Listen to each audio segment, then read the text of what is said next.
Hello students, देखो last lecture में हम एटॉमिक स्ट्रक्चर में इलेक्ट्रॉनिक कॉन्फ़िगरेशन में बात कर रहे थे अबाउट द वेरियस रूल्स। हमने पढ़ लिए। इलेक्ट्रॉनिक कॉन्फ़िगरेशन भी हमने एलिमेंट्स के लिखे up to atomic number 36। In fact 36 तक तो आपको आने ही चाहिए, और भी आते हैं तो अच्छी बात है। और साथ में आपको एक बात ये बताई थी कि up to atomic number 36 there are two exceptions which are important, you should remember. The first exception is chromium, दूसरा एक्सेप्शन है कॉपर। तो ये क्रोमियम और कॉपर क्यों एक्सेप्शन शो करते हैं, क्या कारण है, all that we are going to see now. तो हेडिंग लिखो exceptional electronic configuration of chromium and copper. तो लिखेंगे exceptional electronic configuration of chromium and copper. जैसा कि मैंने बताया भी था कि क्रोमियम कॉन्फ़िगरेशन 24 एटॉमिक नंबर है, जो एक्सपेक्टेड है वो ये है, और जो एक्चुअल है एक्सपेरिमेंटली ऑब्जर्व्ड है वो ये है। एक्सपेक्टेड था argon 3D, this is 3D 4s2, but this is wrong. जबकि expected electronic configuration is argon 3d5 4s1। So this is the electronic configuration, this is correct. आपको सभी क्वेश्चन इसी के बेसिस पे करने हैं। ऐसी कॉपर भी था, कॉपर 29 है, तो इसका इलेक्ट्रॉनिक कॉन्फ़िगरेशन एक्सपेक्टेड ये था as per the rules applied, argon 3d9 4s2, but this is wrong. ये नहीं लेना है आपको। एक्चुअल कॉन्फ़िगरेशन कौन सा है? देखो बच्चों, एक्चुअल कॉन्फ़िगरेशन है argon 3d10 4s1, this is correct. तो ये हमें यूज करना है, ये नहीं करना। ऐसा क्यों है? तो exceptional electronic configuration of chromium and copper, this can be attributed to the following two reasons. The exceptional electronic configuration of chromium and copper can be attributed to the following. क्या कारण है? पहला रीजन है symmetrical distribution of electrons, और half filled and fully filled orbitals are more stable. Symmetrical distribution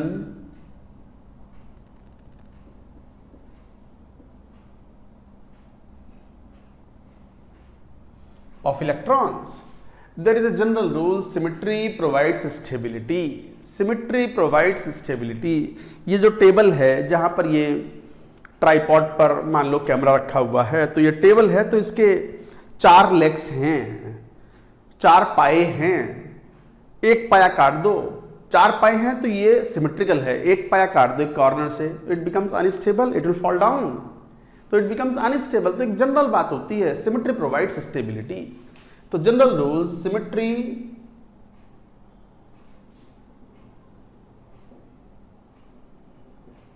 provides stability.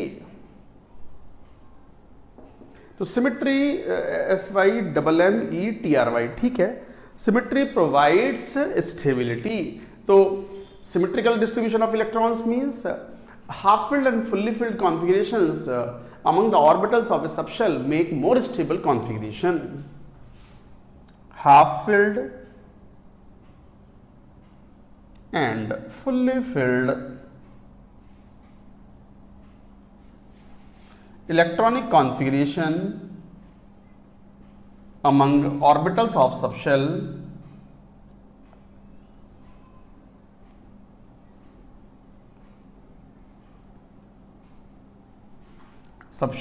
make symmetrical distribution, make symmetrical distribution of electrons.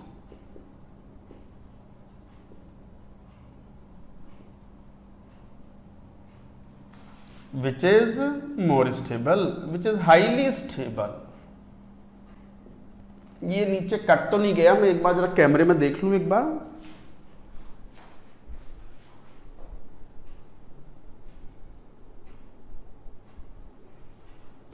नहीं, ठीक है।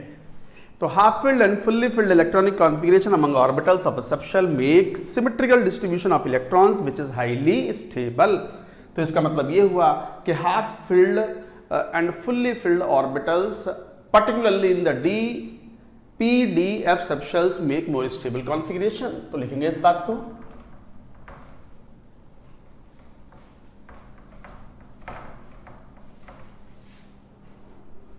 तो इसका मतलब half filled and fully field subshells particularly PDF are highly stable configuration।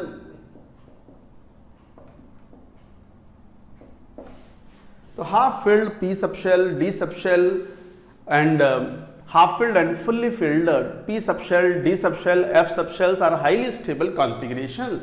तो ये stability provide कराते हैं। और दूसरा रीजन है, तो यही कारण है कि जरा क्रोमियम को देखो, actual configuration chromium 24 actual configuration is found to be like argon 3d5 4s1, और ऐसे लिख लो आर्गन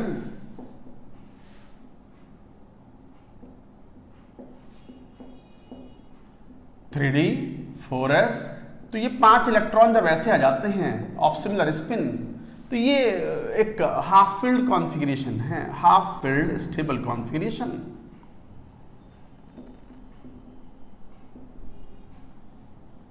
ये सिर्फ हमारे समझने का तरीका है। सिस्टम तो अपने आप को इस तरीके से डिस्ट्रीब्यूट करता है ताकि overall potential energy of the system is low.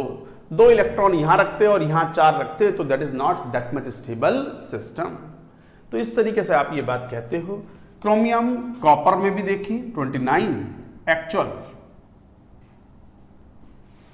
This is argon 3d10 4s1, this is the configuration. या इसको अगर मैं बॉक्स डायग्राम में बनाऊं, distribution of electron using the Hund's law, तो हंट्स लॉ के हिसाब से जरा देखना तो 10 इलेक्ट्रॉन भरने हैं। तो this is also the symmetrical distribution of electrons. Symmetrical distribution मतलब इक्वल एनर्जी वाले जो 5 डीजेनरेट ऑर्बिटल्स थे, सब में इक्वल डिस्ट्रीब्यूशन ऑफ इलेक्ट्रॉन है, so that makes more stable system. So this is 3d and this is 4s। तो ये actual configurations होते हैं half filled and fully filled. तो आपने क्या सीखा? Half filled and fully filled configurations are highly stable or more stable configurations, they are quite useful। तो इस तरीके से आप ये बात कहते हो। दूसरा रीजन है एक्सचेंज एनर्जी। एनसीईआरटी में मेंशन्ड है, हालांकि एक्सचेंज एनर्जी पे कभी जेई सवाल नहीं पूछता, but we should know since it is given in NCERT. तो second reason is exchange energy.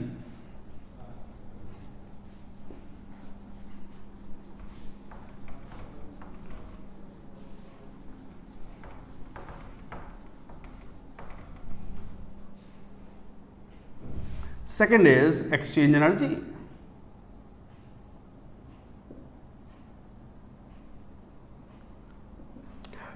ऐसा पाया जाता है कि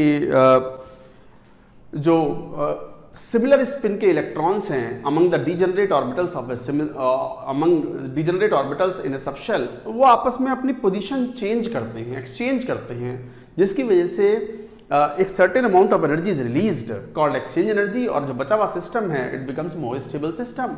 कैसे मैं बताता हूं। तो it is experimentally found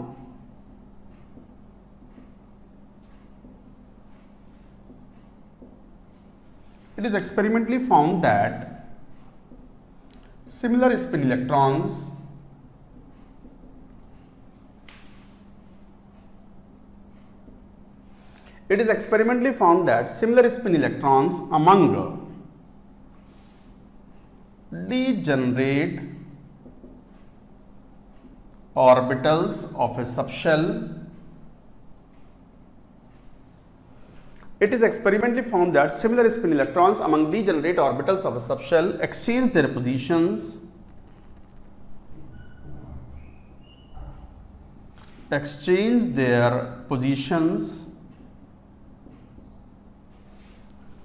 and release energy called exchange energy. Greater are the number of exchanges, greater are number of exchanges, greater will be the exchange energy released.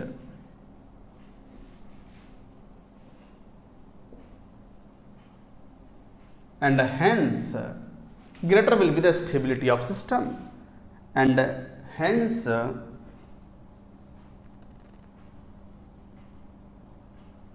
greater will be the stability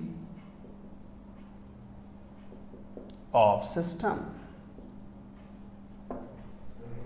देखो ये बड़ा important point है। मैं ये ऊपर वाला जो portion है हटा दूं, ये तो हमने सीख लिया कि half filled and fully filled configurations are more stable configurations and particularly in P D and F block. हालांकि एस ब्लॉक में भी एप्लीकेबल होता है, बट एस ब्लॉक में तो एक ही ऑर्बिटल होता है, तो हाफ फील्ड में एक इलेक्ट्रॉन या फुल्ली फील्ड वही कॉम्बिनेशंस पॉसिबल होते हैं। एस ब्लॉक में इनफैक्ट हम ये बोलते हैं कि fully filled configurations are more stable, half filled तो दूसरा ऑप्शन पॉसिबल है ही।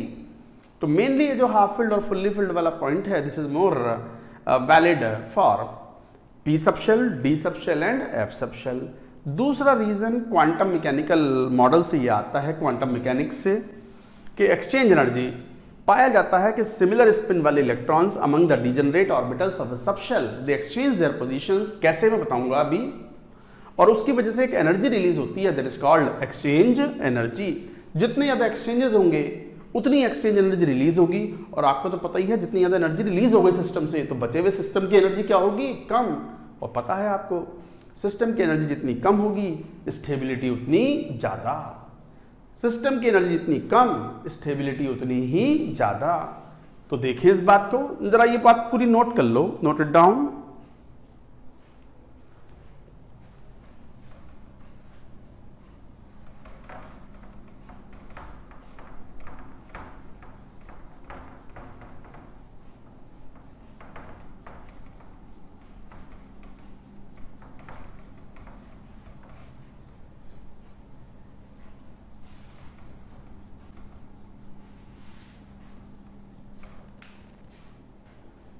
जैसे मान लो फॉर एग्जाम्पल लेके बात करते हैं, जैसे मान लो 3D5 कॉन्फ़िगरेशन है, तो जरा बॉक्स डायग्राम बनाओ तो situation would be like this.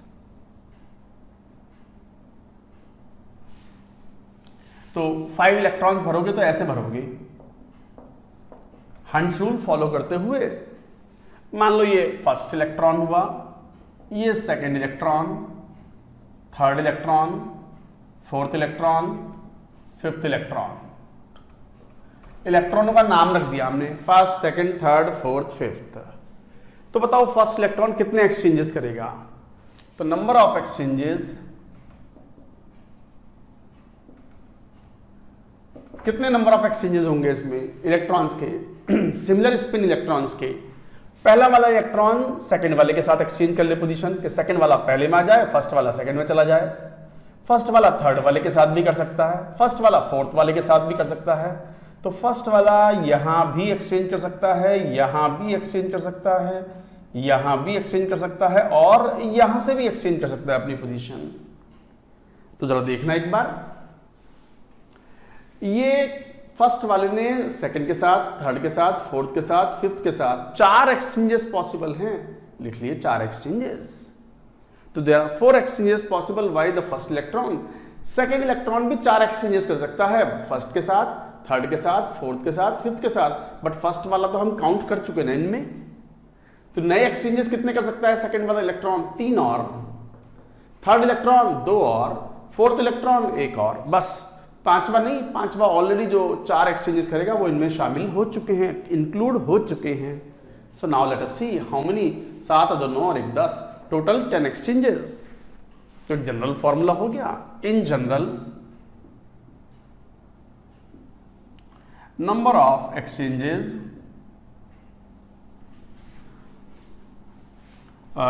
between similar spin electrons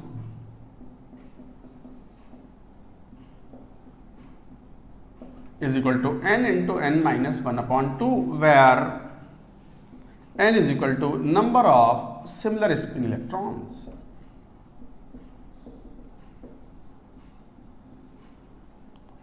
of a subshell।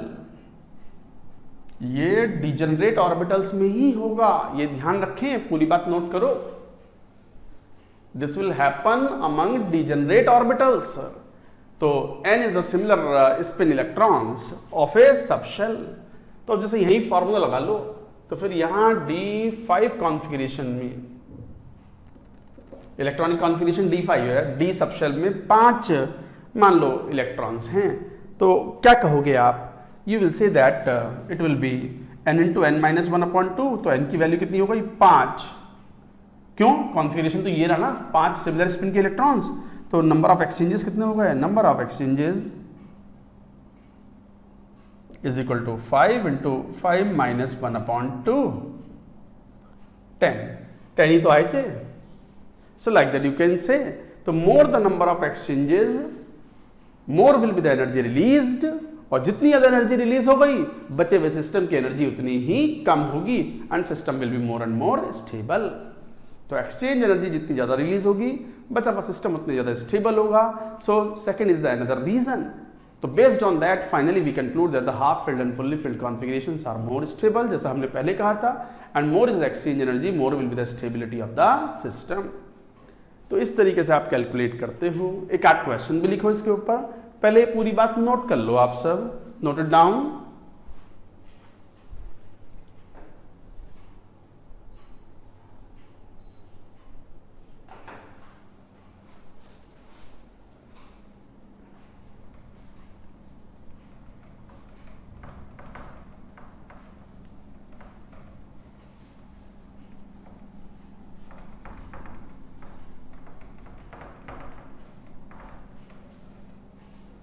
जैसे मान लो एक क्वेश्चन आपसे ये पूछे, find number of exchanges, total spin and spin multiplicity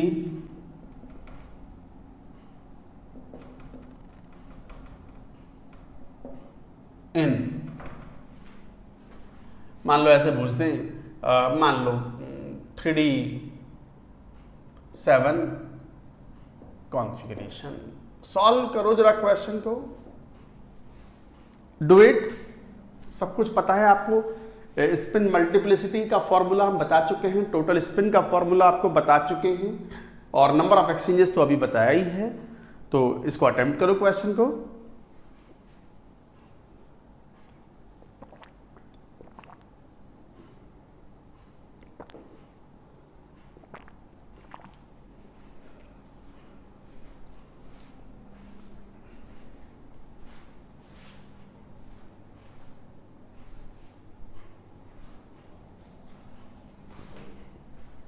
देखो यहां पर जरा कॉन्फ़िगरेशन लिखो 3D7। 3D7 को बॉक्स डायग्राम में लिखोगे तो D में कितने ऑर्बिटल होते हैं? 5 ऑर्बिटल होते हैं। अब तक तो याद हो गए होंगे आपको, ये रहे 5। 3D7 होना है तो हंस रूल अप्लाई करते हुए 1 2 3 4 5 6 7, बस ये हो गया। कहीं भी पेयर करवा दो तो कोई अंतर नहीं है, all the degenerate orbitals are equivalent. तो बताओ नंबर ऑफ अनपेयर्ड इलेक्ट्रॉन्स कितने हैं? तो नंबर ऑफ अनपेयर्ड इलेक्ट्रॉन्स तो 3 हैं। तो पहले तो टोटल स्पिन निकाल दो। तो टोटल स्पिन कितनी? n into half. n मतलब वो नंबर ऑफ अनपेयर्ड इलेक्ट्रॉन्स। तो n कितना? 3 unpaired electrons into half, 3/2। Spin multiplicity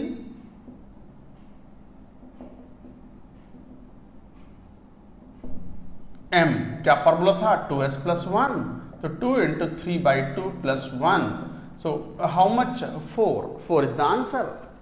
आ गई स्पिन मल्टीप्लिसिटी भी। जरा एक्सचेंज नंबर ऑफ एक्सचेंजेस निकालो, नंबर ऑफ एक्सचेंजेस क्या होता है। सिमिलर स्पिन इलेक्ट्रॉन्स में n इंटू n माइनस 1/2, तो बताओ स्पिन अप वाले कितने इलेक्ट्रॉन्स दिख रहे हैं, 5 हैं। सुनो ध्यान से, स्पिन अप वाले कितने इलेक्ट्रॉन्स हैं बच्चों, 5। अगर 5 इलेक्ट्रॉन्स हैं तो 5 इंटू 5 माइनस 1/2, प्लस भूलना मत स्पिन डाउन वाले भी तो हैं, स्पिन डाउन वाले भी आपस में पोजीशन एक्सचेंज कर सकते हैं। कितने इलेक्ट्रॉन हैं, 2, तो 2 into 2 minus 1/2, so the value comes out to be कितना 10 plus here it comes out to be 1, 11 exchanges. 10 exchanges हैं स्पिन अप वालों की वजह से और 1 एक्सचेंज है स्पिन डाउन वालों की वजह से। भूलना मत, कई बार भूल जाते हो आप, कई बार इन 3 के बेसिस पे ले लेते हो बस आप, 3 इंटू 3 माइनस 1/, नहीं, जितने भी स्पिन अप वाले हैं वो आपस में एक्सचेंज करेंगे, जितने भी स्पिन डाउन वाले हैं वो स्पिन डाउन वालों में एक्सचेंज करेंगे अपनी पोजीशंस। तो इस तरीके से डिस्क्राइब करते हो। और एक क्वेश्चन कर लो ताकि प्रैक्टिस आपकी बढ़िया हो जाए। फाइंड नंबर ऑफ एक्सचेंजेस इन, मान लो 4f14 कॉन्फ़िगरेशन, तो बस सॉल्व कर लो, आपको पता है आंसर कैसे देना है। 4f14 है, f में कितने ऑर्बिटल होते हैं, 7, इसका मतलब it is fully filled. 1 2 3 4 5 6 7, 1 2 3 4 5 6 7 8 9 10 11 12 13 14। So guys you see 7 और 7 14 इलेक्ट्रॉन्स हो गए, all paired. So total number of exchanges, total दोनों की वजह से निकालने हैं, स्पिन अप वालों की वजह से भी और स्पिन डाउन वालों की वजह से। स्पिन अप वाले कितने हैं, 7, तो 7 into 7 minus 1/2 plus 7 into 7 minus 1/2 due to spin up, due to spin down. What value, 7 गुणा 6 42, 42/2 21, 21 plus 21 42 exchanges would be there. So guys, you have to find out like this. So total number of exchanges would be 42. आ गई बात समझ में। तो 7 spin up वाले electron है, 7 spin down वाले electron है। अब ये तो पता ही होना चाहिए कि f सब शेल में कितने ऑर्बिटल्स होंगे, 12 प्लस 1, और l की वैल्यू कितनी है 3 फॉर f ऑर्बिटल्स और f सब शेल। तो 2 इंटू 3 प्लस 1 7 ऑर्बिटल्स हैं, 7 ऑर्बिटल्स में 14 इलेक्ट्रॉन्स, मतलब ऑल पेयर्ड। स्पिन अप वाले 7 इंटू 7 माइनस 1/2, स्पिन डाउन वाले 7 into 7 minus 1/2, all together 42। I hope the point is clear. I understand that you have clear the point. Question आएगा तो you will be able to solve. तो guys ये था तरीका, this is how we calculate number of exchanges, total spin multiplicity and all that. Exceptional reason भी मालूम पड़ गया। क्रोमियम कॉपर में याद कर लें, half filled and fully filled configurations are more stable, particularly in P block, D block and F block. However, other factors are also important for exceptional electronic configuration. तो इस तरीके से ये बात आ गई। ये थे इलेक्ट्रॉनिक कॉन्फ़िगरेशन ऑफ एटम्स। इसी में एक टर्म यूज करते हैं हम, मैग्नेटिक नेचर ऑफ स्पीशीज। अभी इलेक्ट्रॉनिक कॉन्फ़िगरेशन ऑफ कैटायंस भी बाकी हैं, फिर क्वेश्चंस भी लेंगे। तो पहले बात कर ले हम मैग्नेटिक नेचर ऑफ स्पीशीज। तो हेडिंग लिखो, पहले ये नोट करो पूरी बात, ये question, both the questions are good one.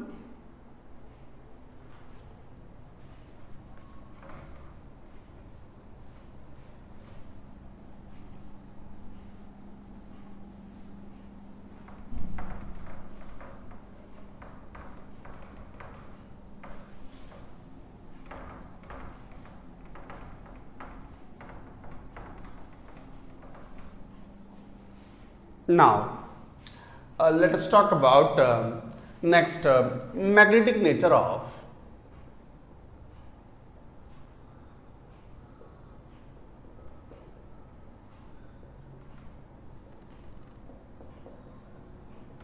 Species. What is magnetic nature of species?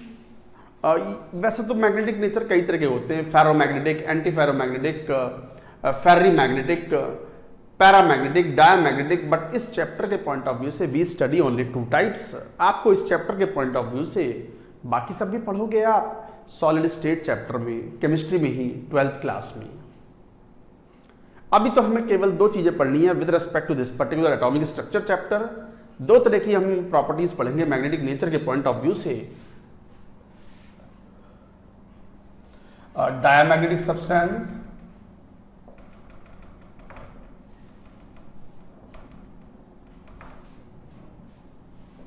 Paramagnetic substance.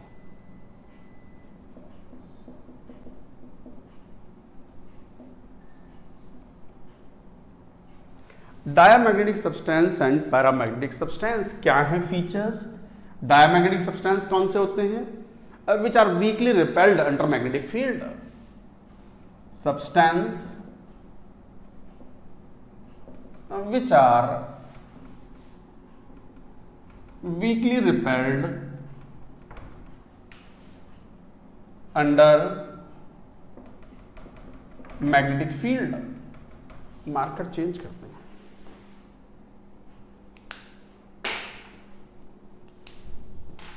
तो diamagnetic substance which are weakly repelled under magnetic field have 0 unpaired electrons।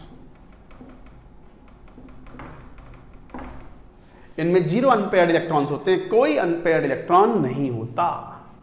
And spin magnetic moment is 0। तो spin magnetic moment क्या होता है, formula बताएंगे अभी। Spin magnetic moment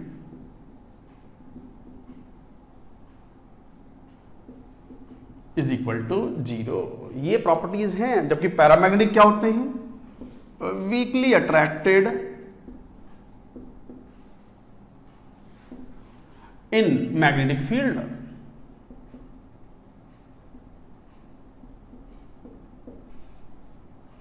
साथ में have 1 or more number of unpaired electrons।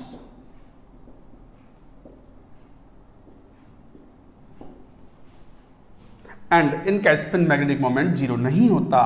तो spin magnetic moment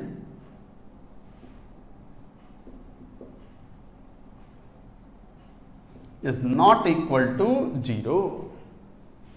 अच्छा, what is spin magnetic moment? Spin magnetic moment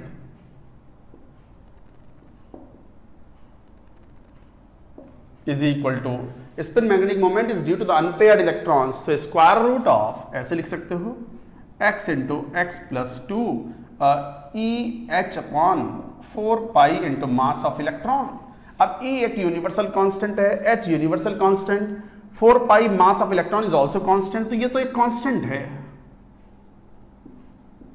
constant. इस कांस्टेंट को हम यूनिट बना देते हैं bore magneton. So this value becomes x into x plus 2 BM, bore magneton.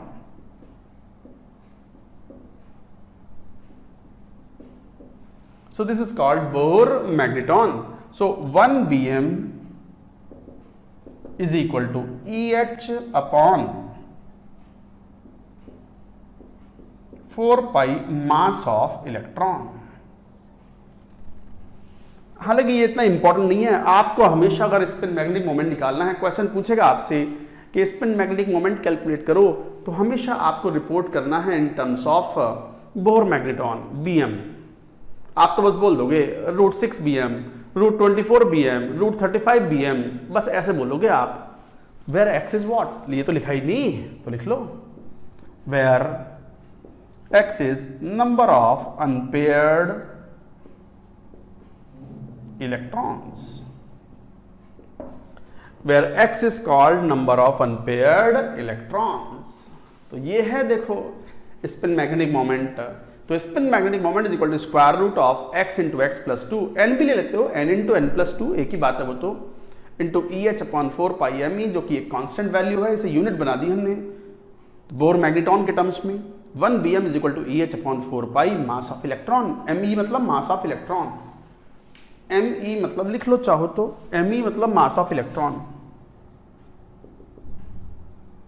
Mass of electron, तो electron का mass है ये। तो accordingly spin magnetic moment you can calculate from the formula like this. तो guys ये था magnetic nature of the species. तो diamagnetic वो which are weakly repelled, paramagnetic वो जो वीकली अट्रैक्टेड है in the magnetic field. No unpaired electron, zero unpaired electron मतलब x की वैल्यू क्या हो गई, जीरो, तभी तो स्पिन मैग्नेटिक मोमेंट क्या हो गया, जीरो। ये क्वेश्चंस में खूब पूछे जाते हैं, सो दिस इज वेरी इंपॉर्टेंट। कई बार पूछ लेते हैं कि बताओ ये पैरामैग्नेटिक है या डायमैग्नेटिक है and so on. Let's do 1 or 2 questions based on them. चलो सवाल कर लेते हैं एक दो, जो पढ़ा है उस पर एकदम एक दो छोटे छोटे सवाल कर लो तो वो कॉन्सेप्ट और अच्छे से क्लियर हो जाते हैं आपके। नोट्स साथ के साथ जरूर बनाते जाना बच्चों, ताकि हमें ये सब बातें बती बढ़िया से क्लियर रहें। नोट करो ये सब।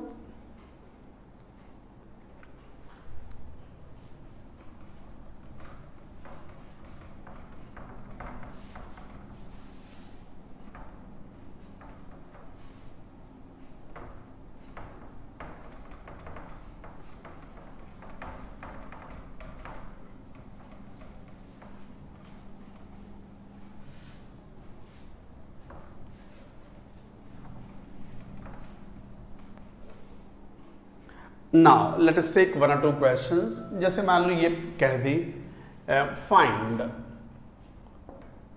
Number of unpaired electrons, magnetic nature and spin magnetic moment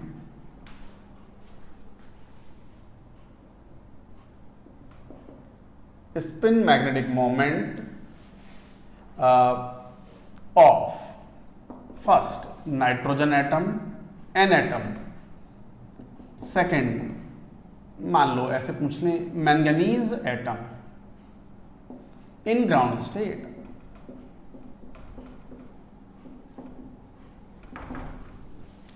state, solve करो क्वेश्चन। अभी आपके सामने है, एकदम आसान क्वेश्चन है। इलेक्ट्रॉनिक कॉन्फ़िगरेशन आपने लास्ट लेक्चर में लिखना सीखा था, अप टू एटॉमिक नंबर 36 मैंने लिखे थे कॉन्फ़िगरेशन।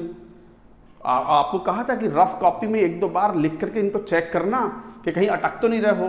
नहीं, बहुत आसान है, बस 2 एक्सेप्शन याद रखने हैं, कौन, क्रोमियम एंड कॉपर। बाकी तो सब एकदम कंफर्टेबल है। और ये electronic configuration part is very important, चाहे वो आपके स्कूल एग्जाम्स क्यों ना हो 11th क्लास में, चाहे वो आपके जेई मेन क्यों ना हो, चाहे वो जेई एडवांस्ड क्यों ना हो, तो हमेशा इंपॉर्टेंट रहे हैं ये सब। Solve the question.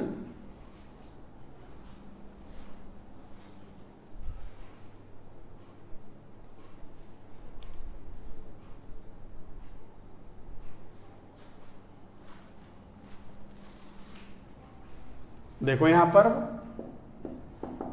Find the number of unpaired electrons, magnetic nature, पहला फर्स्ट जरा नाइट्रोजन 7 देखो तो 1s2 2s2 2p3 box diagram बना लो। अब ये तो पेयर्ड ही है,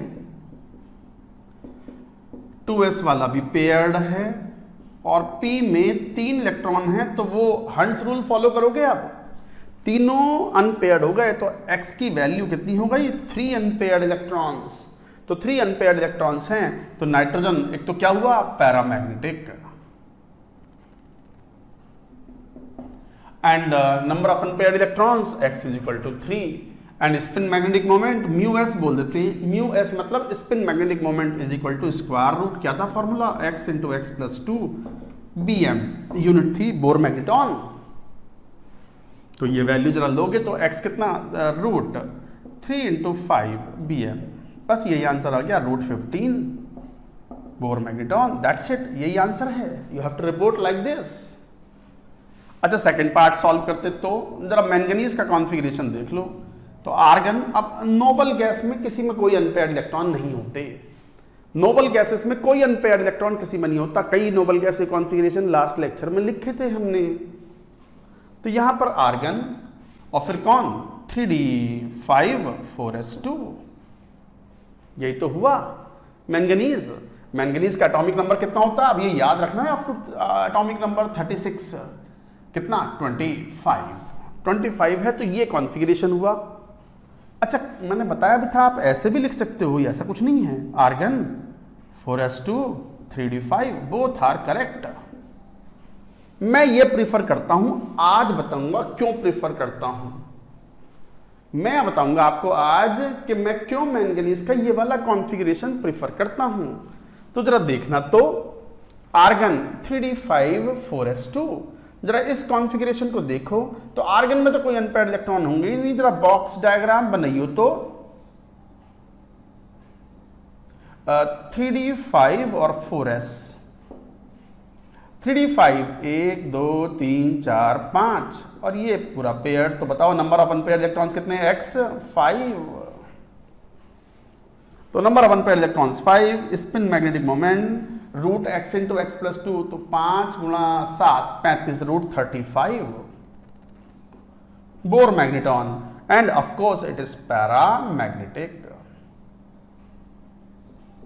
Of course it is paramagnetic, so like that you can report your answer। तो ये था question. I hope you have understood, these are easy। मैंने कहा भी था इलेक्ट्रॉनिक कॉन्फ़िगरेशन और क्वांटम नंबर जब पढ़ते हैं ना तो स्टूडेंट्स थोड़े पजल्ड होते हैं, बट जब क्वेश्चन सॉल्व करते हैं तो थिंग्स आर कंसिडरेबली इजियर। अभी और क्वेश्चन लेते हैं तो बात समझ में आएगी आपको।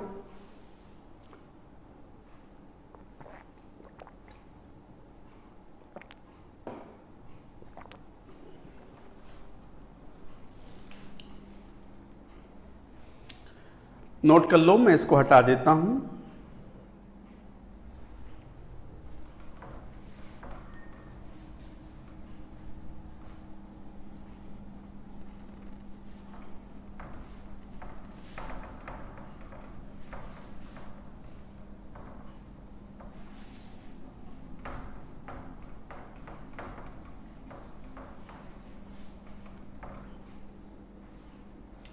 जैसे मान लो एक और क्वेश्चन क्वांटम नंबर्स के लिए लेते हैं क्वेश्चंस।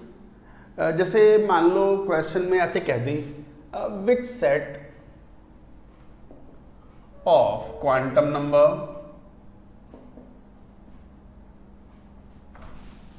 Is are incorrect.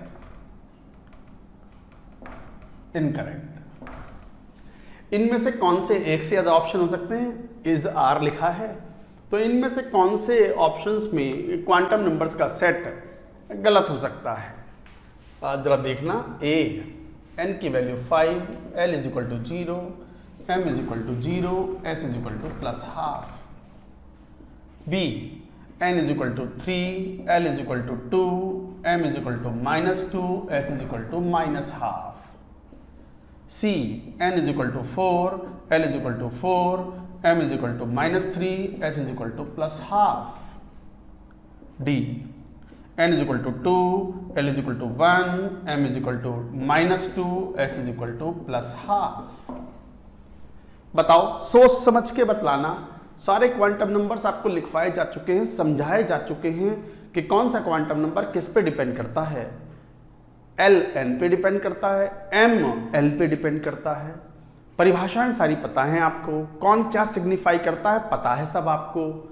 आप बस केयरफुली चूज करके बताओ इनमें से कि कौन से सेट ऑफ क्वांटम नंबर्स गलत हैं, गलत वाले बतलाने हैं। अच्छा, आपके जब टेस्ट होते हैं ना, टेस्ट होते हैं संडेज को एवरी 3 वीक्स पर, तो कई बार ऐसे क्वेश्चन आते हैं और आप गड़बड़ करके आते हो। पूछा था इनकरेक्ट, सब कुछ सही किया और मार्क कराए आप करेक्ट वाले, तो दैट विल, उससे बड़ा दुख होता है कि कितनी सिल्ली सी मिस्टेक, कितनी बेवकूफ़ी के कारण हम क्वेश्चन को गलत कराए। तो वो जब भी ऐसा क्वेश्चन आए ना कि करेक्ट बताओ या इनकरेक्ट बताओ, तो उसे अंडरलाइन कर लिया करो, ताकि ऑप्शन मार्क करते समय आपको पता रहे कि आपको करेक्ट पूछा था तो करेक्ट मार्क करना है, इनकरेक्ट पूछा था तो इनकरेक्ट मार्क करना है। सो लाइक दैट यू डू। चलिए सॉल्व कीजिए, बताओ क्या आंसर्स।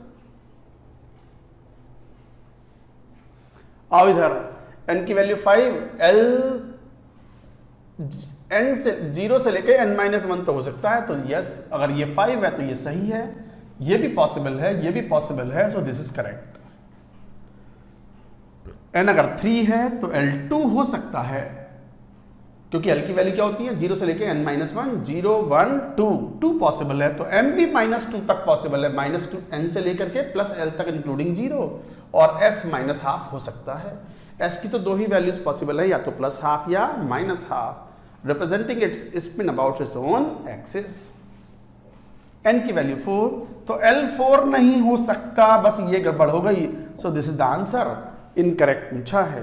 n की वैल्यू 2 है तो L1 हो सकता है, मगर m -2 नहीं हो सकता। m की 3 ही पॉसिबल वैल्यूज थी, -1 0 +1, तो ये भी इनकरेक्ट है। तो आंसर इनकरेक्ट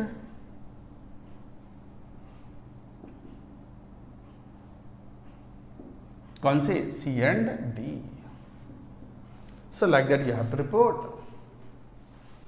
ये था, I hope you have understood. और क्वेश्चंस लेंगे। चलिए आपसे एक सवाल ये पूछते हैं, यहां ले लीजिए अनदर क्वेश्चन। क्वेश्चन ये है कि मान लो find number of electrons having m is equal to 0 in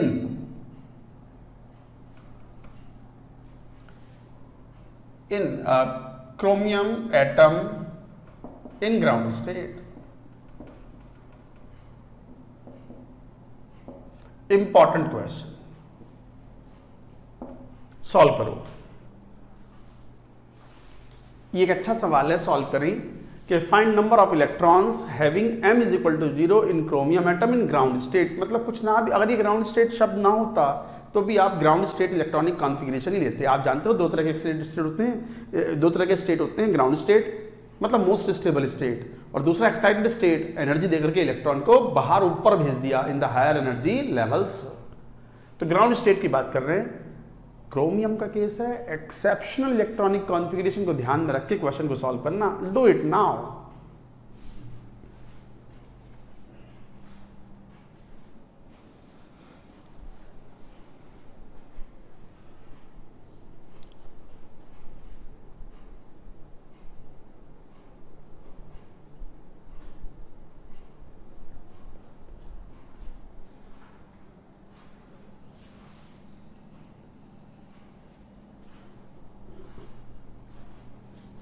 हो गया क्वेश्चन, जरा देखना यहां। क्रोमियम का कॉन्फ़िगरेशन देखो क्या लिखा है, क्रोमियम 24। ऐसे में फुल कॉन्फ़िगरेशन लिखना चाहिए हमें डिटेल्ड फॉर्म में, कंडेंस्ड फॉर्म यूज नहीं करनी चाहिए वो आर्गन ब्रैकेट में लगा के, क्योंकि हमें सब कुछ देखना पड़ेगा। तो 1s2 2s2 2p6 3s2 3p6 3d कितना क्रोमियम है 5 4s1 गिन लो, 2 4 4 2 और 2 4 6 4 10 2 12 6 18 और 5 23 और 1 24 24। यस, हमें चाहिए m इज इक्वल टू 0 और m डिपेंड करता है l पर, तो l डिसाइड करेगा। तो l कितना 0 है, तो m 0 हो गई होगा। यस आएंगे दोनों, इसमें भी l 0 है तो m is equal to 0। Yes ये भी आएंगे। इस केस में L की वैल्यू 1 है p सब शेल के लिए, तो L की m की वैल्यूज फिर कौन कौन सी पॉसिबल हैं, -1 0 +1। जरा ध्यान से सुनो, लिखना बंद करो, लिखना बंद करो, सुनो इधर। L की वैल्यू 1 है 2p6 में, तो m की वैल्यूज 3 पॉसिबल हैं, -1 0 और +1। अब ये 3 ऑर्बिटल्स हैं और 6 इलेक्ट्रॉन भरने हैं, तो 2 इलेक्ट्रॉन यहां आए होंगे, 2 इलेक्ट्रॉन यहां आए होंगे और 2 इलेक्ट्रॉन यहां आए होंगे। ऐसे ही हुआ होगा। तो m इज इक्वल टू 0 वाले में नेट कितने इलेक्ट्रॉन गए हैं, 2, तो 2 इलेक्ट्रॉन ले पाएंगे, इसके 2 इलेक्ट्रॉन आएंगे। ऐसे यहां भी L की वैल्यू 0 है तो m तो 0 हो गई, ये दोनों तो s वाले तो आएंगे ही आएंगे। ऐसे इसमें से भी 2 आएंगे, क्यों, L की वैल्यू वापस से यहां 3p के लिए भी 1 है, तो m की वैल्यू -1 0 एंड +1। हमें तो 0 वाले चाहिए, 0 वाले पूछे हैं, तो इसका मतलब ये होगा 2 इलेक्ट्रॉन यहां से। जरा d में देखना, L की वैल्यू 2 है तो m कितना हो गया, -2 -1 0 +1, और 5 ही इलेक्ट्रॉन है, तो हंट्स रूल के हिसाब से 5 इलेक्ट्रॉन सभी पांचों ऑर्बिटल में एक एक जाएंगे ऑफ सिमिलर स्पिन, तो यहाँ एक इलेक्ट्रॉन गया, यहाँ भी एक इलेक्ट्रॉन, यहाँ भी एक इलेक्ट्रॉन, यहाँ भी एक इलेक्ट्रॉन और यहाँ भी एक इलेक्ट्रॉन। एक इलेक्ट्रॉन आया, इन 5 में से 1 ओनली विल कम, और ये भी आएगा, दिस ऑल्सो विल कम। जरा गिनियो आंसर। बढ़िया सवाल था ये, एक नहीं 2 बार सॉल्व करके देखना। 2 4 6 8 10 11 12, आंसर इज 12। दैट्स इट, ये था क्वेश्चन। तो m इज इक्वल टू 0 वाले how many number of electrons are present, तो गिन लो। 2 इलेक्ट्रॉन, 4, इन 6 में से 2 आएंगे तो 6 8 10, इनमें से एक ही आ पाएगा 11, और ये आएगा ही आएगा 12। तो 12 electrons will have m is equal to 0 in case of the chromium atom. It's a wonderful question, important question. ऐसा क्वेश्चन में 1-2 प्रैक्टिस और करवाता हूं आपकी, आप पहले ये नोट कर लो।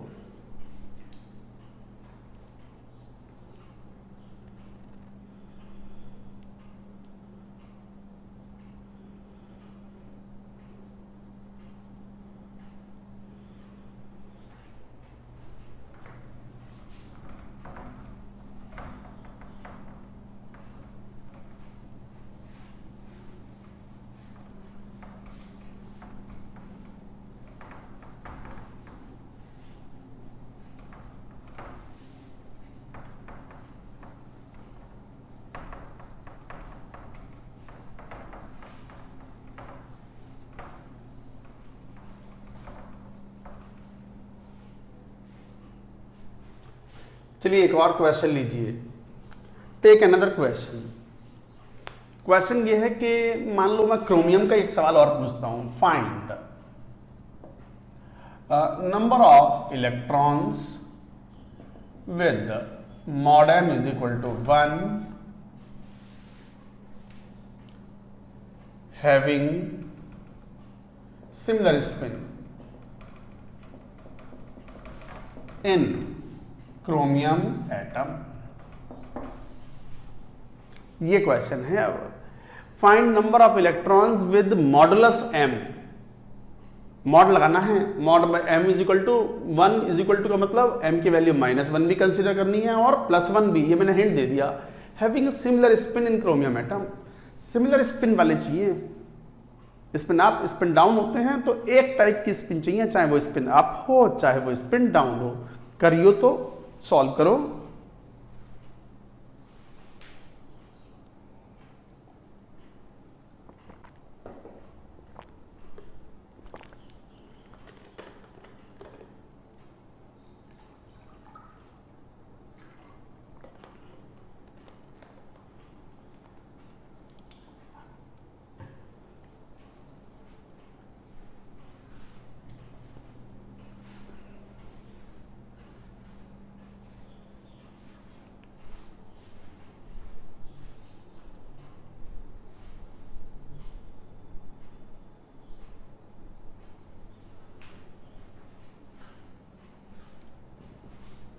देखो इधर वापस वही।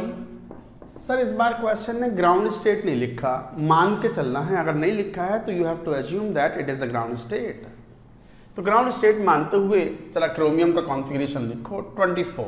कैसे फुल लिखना होता है, 1s2 2s2 2p6 3s2 3p6 3d5 4s1।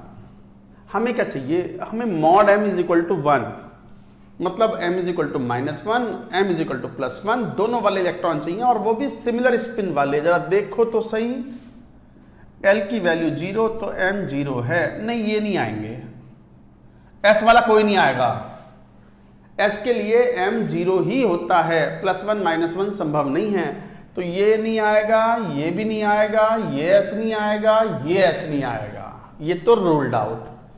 जरा यहां आइयो 2p6, तो L की वैल्यू 1 है तो m -1 0 +1, 3 पॉसिबल वैल्यूज हैं, 3 ऑर्बिटल्स हो गए। तो 2 इलेक्ट्रॉन इसके करस्पॉन्डिंग, 2 इलेक्ट्रॉन इसके, 2 इलेक्ट्रॉन इसके। तो इसका मतलब ये दोनों वाले लेने होंगे, ये दोनों वाले लेने होंगे। सिमिलर स्पिन वाले बाद देख लेंगे। यहां आओ, यहां भी L की वैल्यू 1 है, M-1 0 + 1, तो 2 इलेक्ट्रॉन 2 इलेक्ट्रॉन 2 इलेक्ट्रॉन, ये दोनों भी लेने होंगे, ये दोनों भी लेने होंगे। जरा डीप है यो। L की वैल्यू 2 है, M की वैल्यू -2 -1 0 +1 +2, हमें ये वाली वैल्यूज चाहिए बस। और इलेक्ट्रॉन, एक इलेक्ट्रॉन इसके कॉरस्पॉन्डिंग हंस रूल में एक इलेक्ट्रॉन एक इलेक्ट्रॉन एक इलेक्ट्रॉन एक इलेक्ट्रॉन, ऐसा हुआ ना, पता है आपको, बना चुके हो कई बार, खूब प्रैक्टिस करवा रहा हूं मैं इन सब चीजों की। स्पिन अप या स्पिन डाउन कुछ भी हो सकते हैं वो तो सिमिलर स्पिन वाले इलेक्ट्रॉन्स अगर देखें तो सिमिलर स्पिन वाले इलेक्ट्रॉन्स की अगर बात करें तो -1 वाला ये इलेक्ट्रॉन लेना है और ये वाला इलेक्ट्रॉन लेना है, 4s का लेना नहीं है। तो इसका मतलब मॉड m वाले टोटल इलेक्ट्रॉन्स, मॉड m वाले कितने हो गए, total electrons with mod m = 1 is equal to कितने इलेक्ट्रॉन होगा जरा गिनना, ये तो लेने नहीं, ये लेने नहीं, इसमें से 2 लेने हैं और 2 4, तो 4 यहां से प्लस 4 यहां से प्लस 2 यहां से, ये 10 इलेक्ट्रॉन हो गए। बट हमें सिमिलर स्पिन वाले लेने हैं। अब सिमिलर स्पिन वालों में अब एक बात तो क्लियर है, मान लो स्पिन अप ले लिया, तो सिमिलर स्पिन वालों में एक इलेक्ट्रॉन यहां से आया, यहां स्पिन एक अप होगा, यहां डाउन होगा, यहां एक स्पिन अप होगा, यहां एक डाउन होगा, ऐसे यहां एक स्पिन अप होगा, एक डाउन होगा, यहां स्पिन अप होगा, ये डाउन होगा, और यहां पर ये स्पिन या तो सारे अप होंगे या सारे डाउन होंगे, और ये भी तो पॉसिबल था।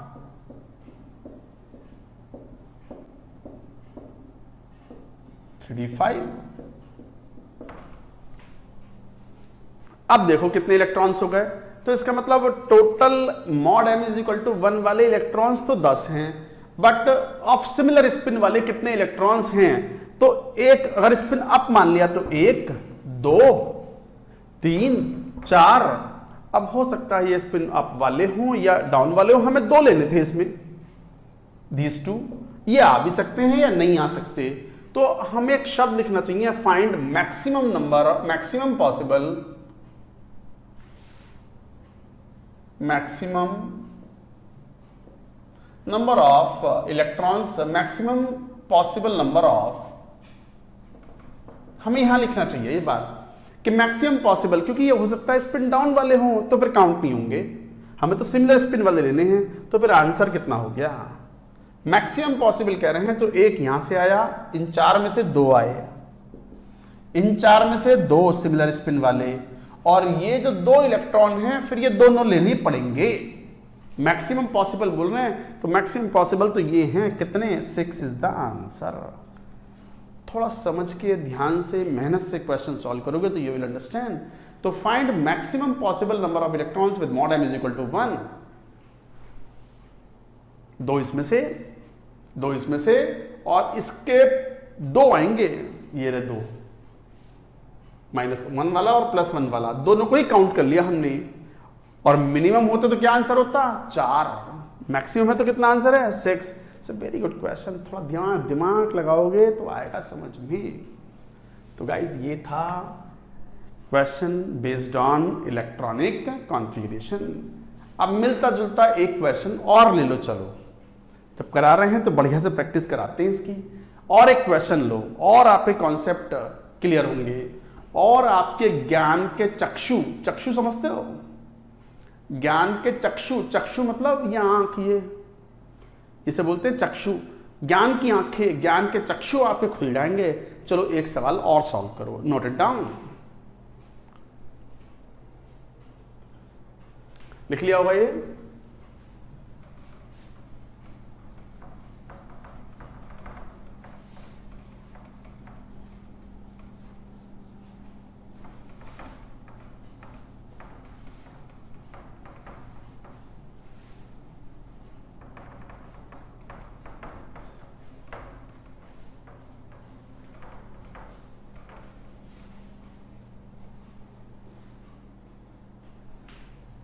जैसे मान लो ये क्वेश्चन पूछे, find number of electrons having L plus M is equal to 0 in zinc atom in ground state. Find number of electrons having L plus M is equal to 0 in zinc atom in ground state. करो solve question को, solve it.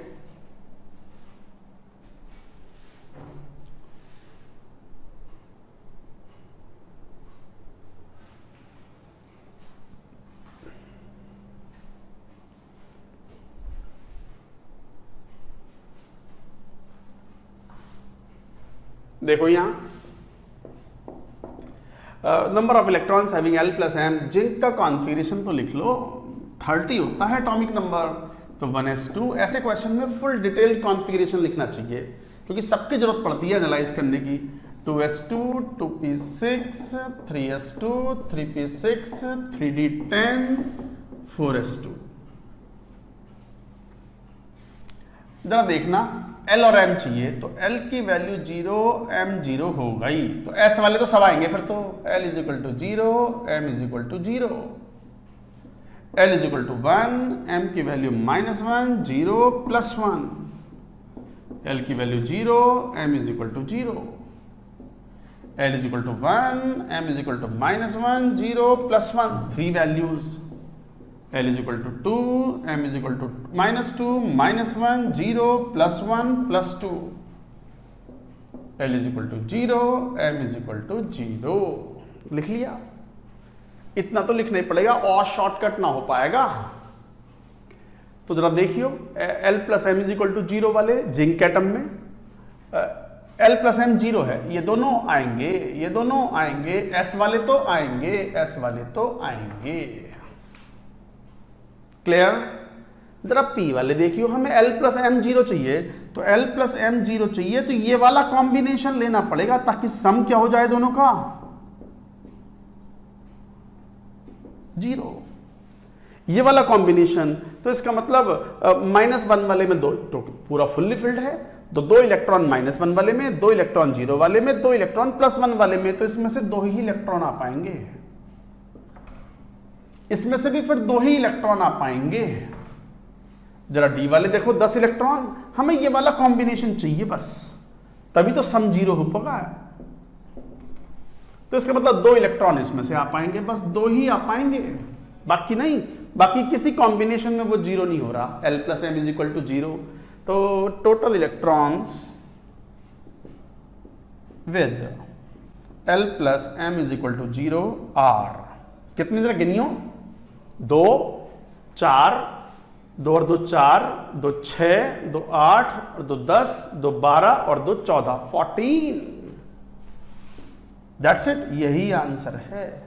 अब तो सब concept आपके clear हो गए होंगे। आई hope you understand, I hope you have understood the point. तो इस तरीके से आप कहते हो क्वांटम नंबर्स। ये थे questions based on quantum numbers, questions based on electronic configuration. अभी quantum numbers, electronic configuration, atoms का कंप्लीट हो गया। Let's talk about the electronic configuration of cation. उसमें खास बात है, वो खास बात आपको याद करवाते हैं। अभी नोट कर लो पहले ये पूरी बात।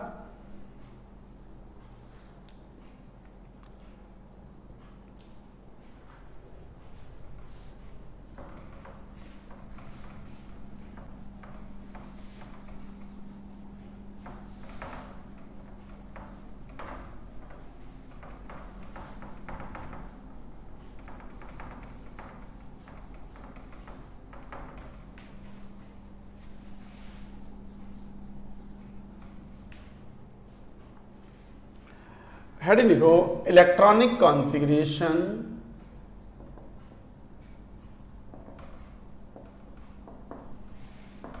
Of ions. अब आयंस में भी 2 तरीके होते हैं, cations and anions. A cations, cations तो इलेक्ट्रॉन रिमूव करके बनते हैं, तो इलेक्ट्रॉन्स रिमूव करो न्यूट्रल एटम से तो कैटायंस बनते हैं, और electrons are removed from the outer most shell. Particularly सबसे आखिरी इलेक्ट्रॉन्स रिमूव किए जाते हैं, loosely held electron is removed. तो for making cations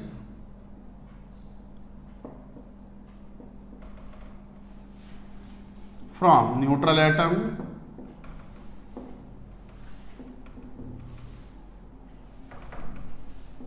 electron are removed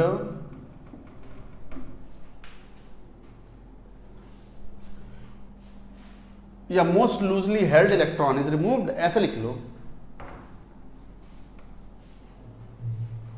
atom most loosely held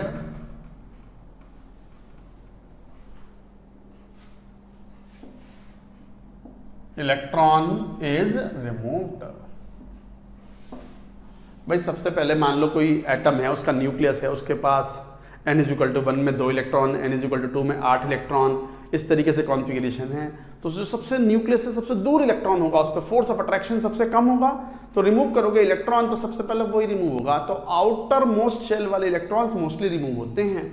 तो for making cations from neutral atom most loosely held electrons is removed और is are removed, are कर दो, are removed, that is usually outermost electron are removed. जैसे sodium है, for example sodium है configuration 1s2 2s2 2p6 and 3s1 11 होता ही है। अब अगर से सोडियम आयन बनाना हो तो एक इलेक्ट्रॉन रिमूव करना है, तो कौन सा रिमूव करोगे? न्यूक्लियस से सबसे दूर जो वाला जो इलेक्ट्रॉन है। तो ये 3s वाला इलेक्ट्रॉन सबसे दूर है, इस पर फोर्स ऑफ अट्रैक्शन न्यूक्लियस का सबसे कम होगा, ये सबसे आसानी से रिमूव होगा, तो इसे ही रिमूव करना है। तो 1s2 2s2 2p6 ये कॉन्फ़िगरेशन हो गया बस। और 3s है but 0, no electron in it. ऐसे ही आप कॉटन बना लेते हो, बट खासकर नोट करके लिखें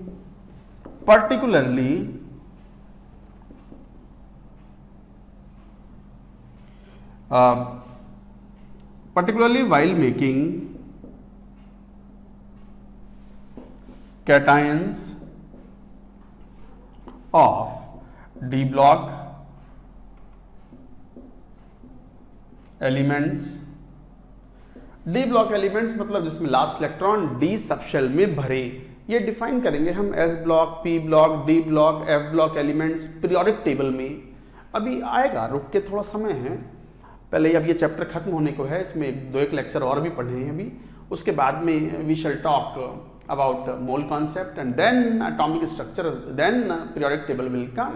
तो पीरियोडिक टेबल में पढ़ेंगे हम S block element, P block element and so on. तो particularly while making cations of the D block elements electrons, ये बहुत इंपॉर्टेंट पॉइंट है जिसके बगैर क्वेश्चन सॉल्व नहीं होगा। Electrons are first removed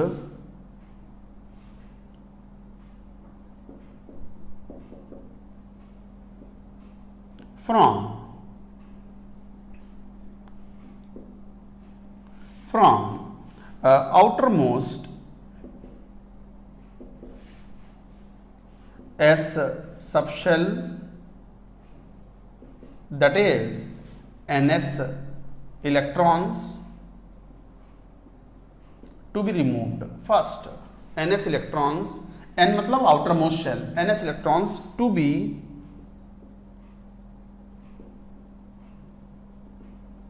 removed first।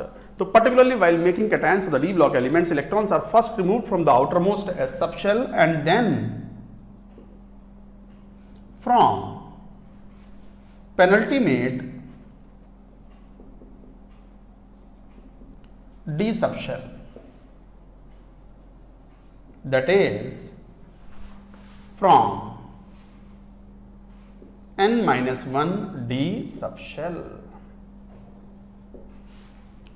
ये very very important point, again लिख रहा हूं, 2 बार वेरी इंपॉर्टेंट लिख दिया, समझ जाओ कितनी इंपॉर्टेंट बात कही जा रही है। आप जब इलेक्ट्रॉनिक कॉन्फ़िगरेशन कैटायंस का जब लिखते हो, कैटायन बनाते हो डी ब्लॉक की एलिमेंट का, तो इलेक्ट्रॉन पहले ns से रिमूव होंगे। ns मतलब n मतलब आउटर मोस्ट शेल, तो s ऑर्बिटल से रिमूव होंगे, और जब वहां से पूरे रिमूव हो गए और रिमूव करने की जरूरत पड़ रही है, then you will remove the electron from the penultimate d subshell. Penultimate शब्द का मीनिंग बताता हूं मैं। From n-1 d sub shell. लिखी लो पहले पेनल्टीमेट क्या होता है, ये ऊपर वाला पॉइंट पहले नोट करो।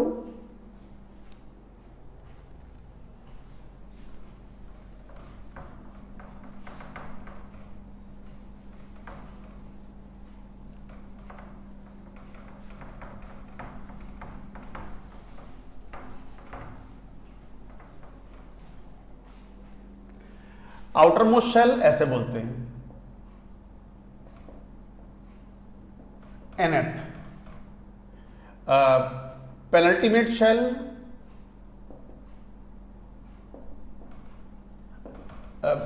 Just inside n-1th। Antepenultimate एक और शब्द होता है, एंटी पेनल्टीमेट शेल n-2th शेल। Outermost shell nth, penultimate shell n-1th, antepenultimate n-2th। D block के एलिमेंट्स में जैसे आपने पढ़ा भी था, डी ब्लॉक स्कैंडियम से लेके जिंक तक already electronic configuration last lecture में लिख चुके हो। उनके कैटायंस बनाने में पहले इलेक्ट्रॉन आउटर मोस्ट s से रिमूव करोगे, फिर उसके बाद में जरूरत पड़ेगी तो n-1 d से रिमूव करोगे। इसका रीजन भी पढ़ोगे इन पीरियोडिक टेबल। जैसे एग्जांपल लो, मान लो आयरन है Fe26, क्या कॉन्फ़िगरेशन, आर्गन 3d6 4s2। अगर आप Fe2+ बनाओगे तो इसका मतलब फेरस बनाया, इसे बोलते हैं फेरस। एक होता है Fe3+, उसे बोलते हैं फेरिक।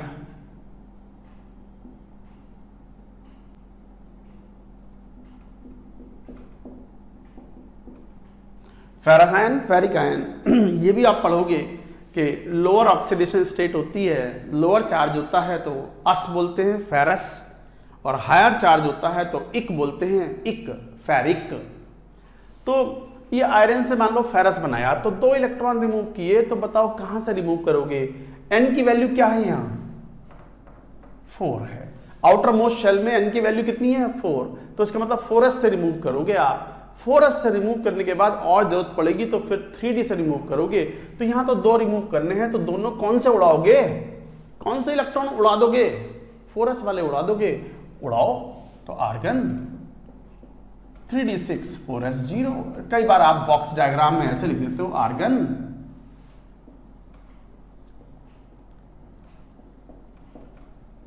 3d 4s और ये 6 इलेक्ट्रॉन लाइक दिस, और साफ दिखता है how many unpaired electrons, x = 4।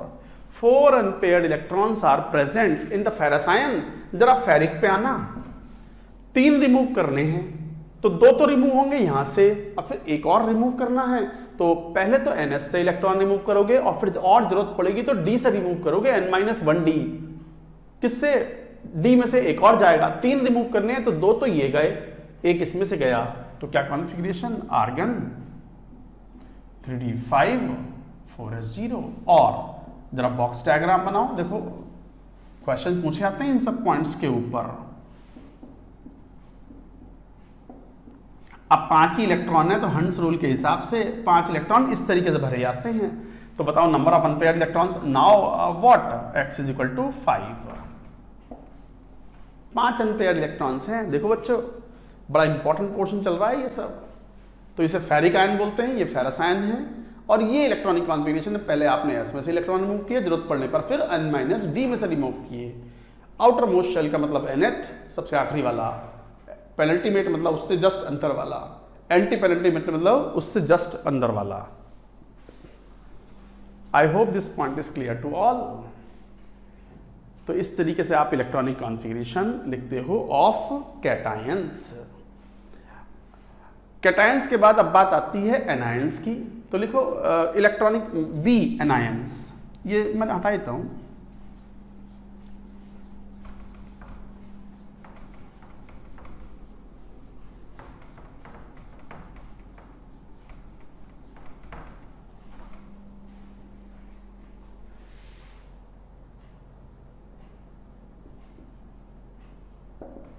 Anions, anion देखो एनायंस में इलेक्ट्रॉन ऐड किए जाते हैं, मतलब न्यूट्रल एटम में इलेक्ट्रॉन ऐड करोगे तब एनायन बनेंगे। And electrons are added as per the 3 rules Pauli's, aufbau and Hund's rule, जैसा हम इलेक्ट्रॉनिक कॉन्फ़िगरेशन में लिखते थे। तो लिखो anions are formed by adding electrons in neutral atom as per 3 rules, और वो 3 रूल्स पढ़े हैं पॉलीज, ऑफ-बाउ, हंट्स रूल। तो इन तीनों नियम से एज यूजुअल, जैसे मान लो फ्लोरीन है, 9 इलेक्ट्रॉन है, 1s2 2s2 2p5 यही है, तो F माइनस का कॉन्फ़िगरेशन क्या होगा? फ्लोराइड आयन है, एक इलेक्ट्रॉन ऐड करना है तो 2p में 6 इलेक्ट्रॉन आ सकते हैं, p सब शेल में 6 इलेक्ट्रॉन आ सकते हैं, 5 ऑलरेडी हैं तो एक इलेक्ट्रॉन यहीं जाएगा बस। तो 1s2 2s2 2p6। So like that you can find out the configuration of fluoride ion। तो इस तरीके से ये बहुत बहुत इंपॉर्टेंट था, इस सबको जरा ध्यान में रखेंगे, दिस इज इंपॉर्टेंट। ये भी टर्म्स यूजफुल होते हैं, याद रखेंगे सभी स्टूडेंट्स। हालांकि ये टर्म्स फिर दोबारा आपके सामने फिर आएंगे जब हम पीरियोडिक टेबल पढ़ेंगे। तो ये था electronic configuration of atoms, cations, anions. Let's do one question on it. आप इसे नोट करो पहले एक बार।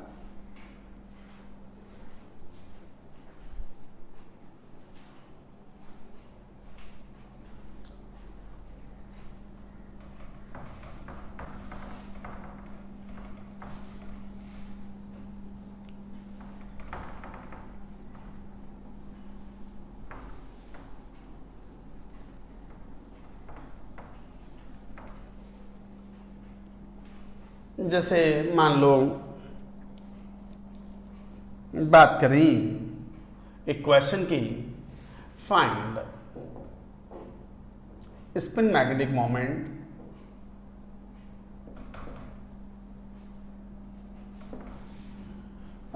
ऑफ, मान लो ऐसे पूछ लें जैसे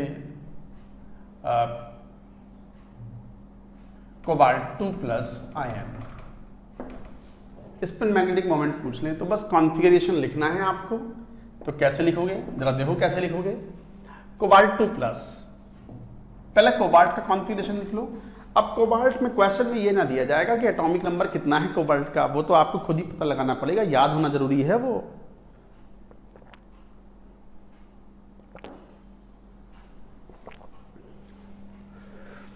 हाउ मच? आयरन के जस्ट बाद है 27। पीरियोडिक टेबल याद करो, खरीद लो मार्केट से, 10 15 20 रुपए की मिल जाती हैं और यूजफुल होती हैं वो। तो आर्गन तो ले लो, आर्गन में कोई अनपेयर्ड इलेक्ट्रॉन नहीं होता। उसके बाद 3d7 4s2। अब वही वाली बात आ गई कि सर आपने ये कहा था कि मैं बताऊंगा कि 4s को बाद में क्यों लिखते हैं। यूं लिखते हैं कि जब कैटायन बनाए तो हम बाहर से इलेक्ट्रॉन निकालने की टेंडेंसी होती है, तो हम s में से रिमूव करें। कई बार अगर मैं 4s पहले लिख दूं और 3d को बाद में लिख दूं और d में से इलेक्ट्रॉन रिमूव कर दूं, क्योंकि हमारी टेंडेंसी ये होती है कि बाहर वाले इलेक्ट्रॉन रिमूव करने हैं कैटायन बनाते समय, तो गलती होने के चांसेस हैं। तो मैं गलती ना हो इसलिए 3d पहले लिखता हूं, 4s बाद में लिखता हूं, in the increasing order of the principal quantum number. तो अब मुझे कोबाल्ट 2+ बनाना है, तो फिर क्या, आर्गन 3d7, 4s वाले इलेक्ट्रॉन रिमूव कर दिए, निकाल बाहर फेंके। अब 3d7 है तो बॉक्स डायग्राम बनाओगे तो क्या,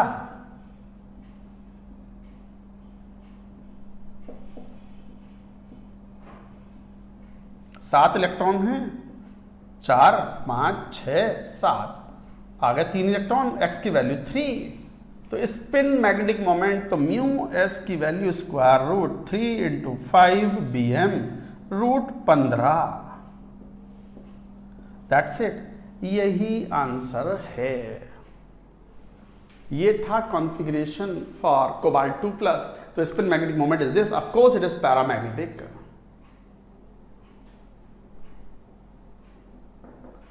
तो गाइज ये था आज का lecture. Question point of view से बड़ा इंपॉर्टेंट था, आसान भी था। इस तरीके से हम पूरी इलेक्ट्रॉनिक कॉन्फ़िगरेशन की बात यहाँ पर कर लेते हैं। इसमें एक और इम्पॉर्टेंट पॉइंट होता है, वो मैं यहाँ बतला दूँ, एज ए क्वेश्चन के रूप में बता देता हूँ। जैसे ये पूछ लें कि राइट या find number of unpaired electron in Fe plus ion, तो जरा लिखना एक बार। इसमें एक इंपॉर्टेंट पॉइंट है, वो याद करवाना है, मैं याद करवा दूंगा। Fe क्या होता है 26, तो आर्गन 3d 6 4s 2, और Fe प्लस अगर बनाओगे, इसको बॉक्स डायग्राम लिखो तो कैसे लिखोगे, 3d ऐसा आ जाएगा,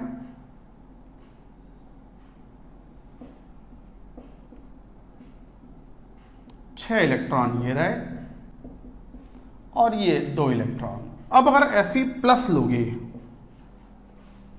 अगर Fe प्लस लोगे तो एक इलेक्ट्रॉन रिमूव किया तो देखो कहां से जाएगा वो इलेक्ट्रॉन, ऑब्वियसली सर 4s से जाएगा, चला गया।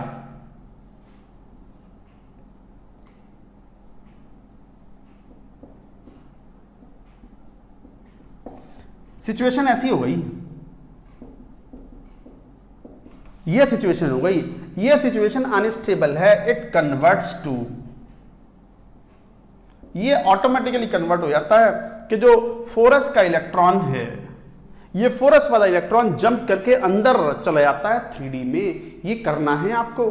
अगर s में एक इलेक्ट्रॉन रह गया है कैटायन में, न्यूट्रल एटम में नहीं, कभी क्रोमियम एटम के न्यूट्रल एटम में इलेक्ट्रॉन लो और अंदर पहुंचा दो, no, it happens only in case of the cations. तो converts to like this, argon